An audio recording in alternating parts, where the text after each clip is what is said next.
देश के लोगों के मन में एक सवाल है, बहुत बड़ा सवाल,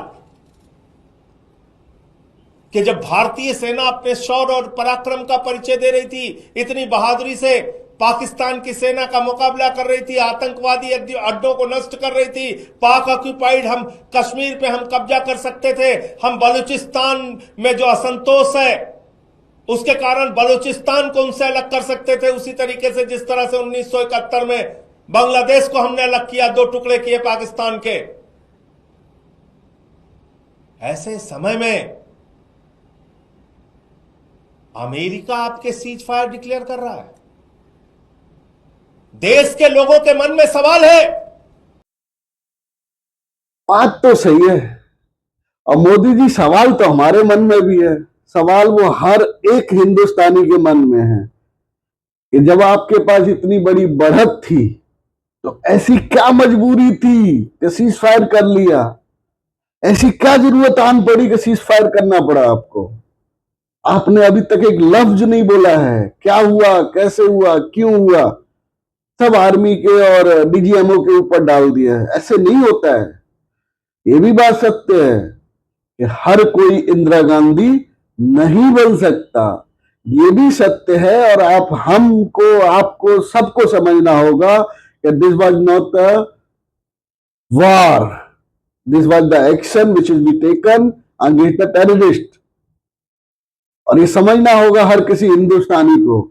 हम सिर्फ जवाब दे रहे थे, और ये सत्यता है, ये कोई वॉर नहीं थी। हम सिर्फ एक्शन ले रहे थे, और एक्शन के अगेंस्ट में रिएक्शन हो रहे थे। उधर से जो भी कार्रवाई पाकिस्तान कर रहा था उसका हम लोगों ने सिर्फ जवाब दिया, और जवाब इतनी बखूबी से दिया, इसका कोई हमारे पास आंसर नहीं है, और ना ही मोदी जी के पास है। और ये बात सत्य है कि अगर युद्ध होता तो पाकिस्तान शायद ही 5 दिन टिक पाता। आप ये देखिए कि 3 दिन में अमेरिका जाना पड़ा पाकिस्तान को, नाक रगड़नी पड़ी, तब जाके सीज फायर हुआ है। लेकिन इसमें भी 2 इंटरेस्ट है। मोदी जी को भी समझना होगा और देशवासियों को भी समझना होगा कि इसमें 2 इंटरेस्ट है। आपको अपने मित्र और शत्रु दोनों को पहचानना होगा। आपने सबसे पहले जहाज भेजा तुर्की, हमें पता है ये कौम हमारे कभी सपोर्ट नहीं करेगी, तुर्की भेज दिया, कोई बात नहीं, हम आपके हर डिसीजन के साथ थे। लेकिन तुर्की ने क्या किया आपके लिए? ड्रोन सप्लाई किया। सबसे पहले C-130 ग्लोबमास्टर उनके यहां भेजा लोड करके, 1000-2000 से ज्यादा ड्रोन उन्होंने भेजा, किलर ड्रोन उन्होंने भेजा। क्यों? वो आपको दुश्मन समझते हैं।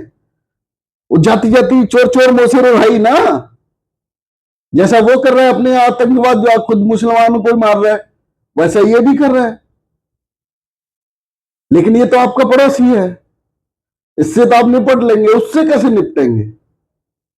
अरे ये भी नहीं, आपने तो ये भी नहीं किया कि उसका एक जहाज खड़ा था, युद्धपोत खड़ा था कराची बंदरगाह पे, उसको भी ठोक दिया होता, हमें तो कम से कम खुशी मिलती। अरे कम से कम एक ही युद्धपोत ठोका, उसका ठोक तो देते। तुम्हें क्या पता है कि वो नहीं लड़ रहा है युद्ध? अरे जिसने हथियार सप्लाई करे वो पायलट है उसके, वो भी लड़ रहे हैं। नेवी के कमांडिंग ऑफिसर्स ऑपरेट कर रहे हैं इनकी पनडुब्बी, आपको तो मालूम है ना। लेकिन ये भी सोचना होगा हम सब हिंदुस्तानियों को कि सीज फायर से पहले चाइना पाकिस्तान को सपोर्ट कर रहा था। 9:30 पे जाके पाकिस्तान ने 8 तारीख को अनाउंस किया कि वो हर हालत में पाकिस्तान के साथ है। इसका मतलब क्या है? आपकी पोजीशन, आपके पैसे, आपकी कार्य क्षमता, सबका जायजा लिया जा रहा था। वो देख रहे थे ये 1000-1000, 2000 रुपए वाले ड्रोन भेज के आपको आर्थिक तौर पर नुकसान पहुंचा रहे थे। और ये युद्ध नहीं, ये ऐसे ही चलेगा। यूक्रेन कैसे, रशिया ही सुपर पावर ना, अमेरिका के बाद रशिया है। रशिया जैसे आदमी के दांत खट्टे कर दिए चाइना के ड्रोन और उन सब ने। कैसे?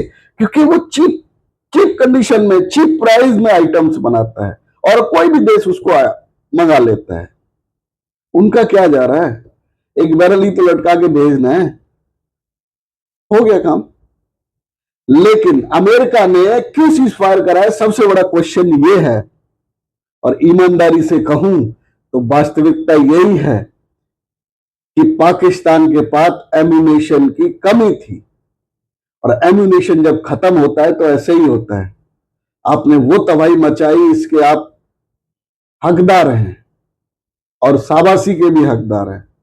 लेकिन क्या किया पाकिस्तान में, ये भी देख लो। F-17 2 डाउन किए हैं, इंडिया ने अभी तक जवाब नहीं दिया है। एक दिन बोला कि हाँ हमने 2 F-16 डाउन करे हैं, लेकिन अमेरिका ने तुरंत फोन घुमा के मना कर दिया, मत बोलो भाई, मेरा पूरा जहाज फैक्ट्री सब बर्बाद हो जाएगा, कोई नहीं खरीदेगा F-16 को। चाइना के तो बर्बाद होना ही, चाइना के तो हो गए, अमेरिका की हालत टाइट हो गई। ये सीज फायर इंडिया ने नहीं कराया, ना पाकिस्तान ने कराया, ये सीज फायर अमेरिका ने कराया कि इंडिया और 4 दिन ठोकता तो पाकिस्तान में F-16 का बेड़ा पूरा गर्क हो जाता।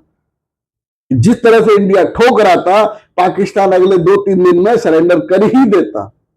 और इंडिया में जो नुकसान हुआ है उसकी बात करें तो ड्रोन से या कोई मिसाइल से नहीं हुआ है। ये जो हुआ है नुकसान, ये बारूद से हुआ है। ये जो नुकसान हुआ है ये तोप के गोलों से हुआ है, क्योंकि तोप के गोलों को हम लोग इंटरसेप्ट नहीं कर सकते, कोई भी देश की सीमा नहीं कर सकती, कोई भी देश की आर्मी उसको इंटरसेप्ट नहीं कर सकेगी। उसकी स्पीड और रेंज बहुत तगड़ी होती है, एक बार छूटने के बाद उसको नहीं रोक सकते आप। खैर, जो हुआ सो अच्छा हुआ, अब आगे देखो क्या करना है। उम्मीद है कि आपको सद्बुद्धि आएगी, अब जवाब सबको देना पड़ेगा।